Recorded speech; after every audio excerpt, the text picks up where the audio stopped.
नमस्कार मित्रांनो, तुमचं स्वागत आहे आपल्या बँक इन्फोमध्ये। आपण HDFC बँकेमध्ये नवीन अकाउंट ओपन केलं आहे, तर आपल्याला बँकेकडून एक वेलकम किट भेटते। तर त्या वेलकम किटमध्ये बँक आपल्याला काय काय देते ते आपण बघूयात। तर स्टेप बाय स्टेप बघूयात।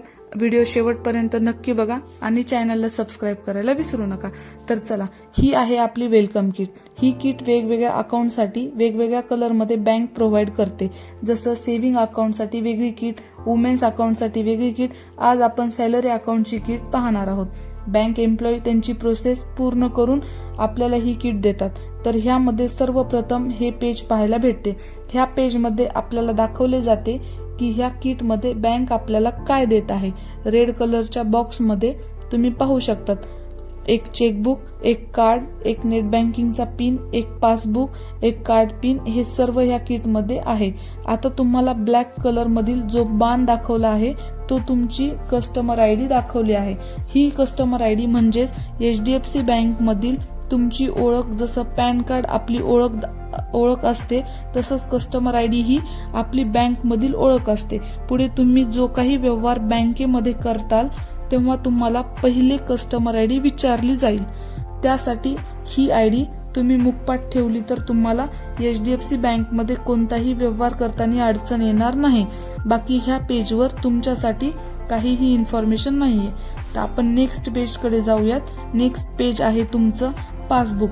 हे वरतून असे दिसेल। आता लेटेस्ट पासबुक वरती एक नंबर दिसेल जो व्हॉट्सअप चॅट बँकिंगचा आहे, जो 70702222 हा आहे।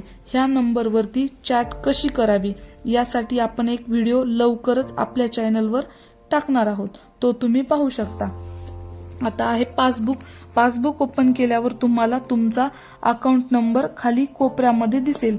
हे पासबुक तुम्ही अकाउंट ओपन झाल्यावर जवळच्या ब्रँचमध्ये जाऊन प्रिंट करू शकतात। आता ऑनलाईन डिजिटल पासबुक सुद्धा बँकेने लॉन्च केले आहे। ते कसे डाउनलोड करावे हे आपण व्हॉट्सअप चॅट बँक ह्या व्हिडिओमध्ये जाऊन पाहू शकता। त्यानंतर नेक्स्ट आहे तुमचं चेकबुक। ह्यावरती सुद्धा तुम्ही चॅट बँकिंगचा नंबर पाहू शकता।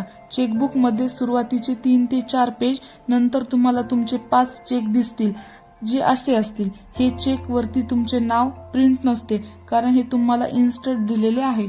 जर तुम्हाला नाव प्रिंट वाले चेक पाहिजे असतील तर तुम्ही चेकबुकची ऑनलाईन रिक्वेस्ट टाकू शकता।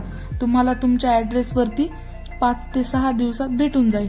ऑनलाईन प्रोसेससाठी आपल्या चॅनलवरती संपूर्ण व्हिडिओ उपलब्ध आहे, तो तुम्ही पाहू शकता। आता चेक वरती महत्वाचं काय आहे ते पाहूया। वरती तुम्हाला तुमचा IFSC कोड दिसेल, जो फंड ट्रान्सफर साठी कामी येतो।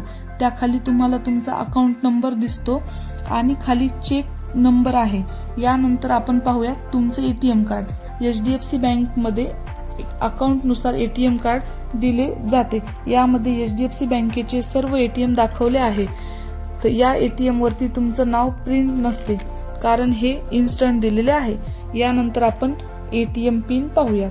हे आहे तुमचा ATM पिन। या रेड लाईन पासून तुम्ही हे कट करून घ्या। याच्या आतमध्ये असा ATM पिन असतो। हा तात्पुरता पिन असतो। तुम्ही ATM वरती जाऊन बदलू शकता। घर बसल्या पिन बदलायचा असेल तर व्हिडिओची लिंक खाली दिलेली आहे, ती तुम्ही पाहू शकता। आता पाहूयात नेट बँकिंग ऑनलाईन बँकिंगचा पासवर्ड। यामध्ये तुमचं नेट बँकिंगचा पासवर्ड आहे। या रेड लाईन पासून कट करून आतमध्ये पासवर्ड दिलेला आहे। हा पासवर्ड अक्षरांमध्ये असतो आणि काही नंबर असतात। नंबर खाली कोणता नंबर आहे ते लिहिलेलं असतं। यामध्ये जसं 0 खाली 0 लिहिलेलं आहे, तसं नेट बँकिंग चालू करण्यासाठी एक नंबर पेजवर जो कस्टमर आयडी दिलेला आहे तो तुमचा लॉग इन आयडी असेल आणि हा पासवर्ड चेंज तुम्ही लगेच बदलू शकता। त्यासाठी नेट बँकिंगचा व्हिडिओ पाहू शकता। तर अशी आहे आपली वेलकम किट। यामध्ये काही क्वेश्चन असतील तर कमेंटमध्ये विचारा। व्हिडिओ आवडला असेल तर लाईक करा, चॅनलला सबस्क्राईब करायला विसरू नका। भेटूया पुढच्या व्हिडिओमध्ये। धन्यवाद।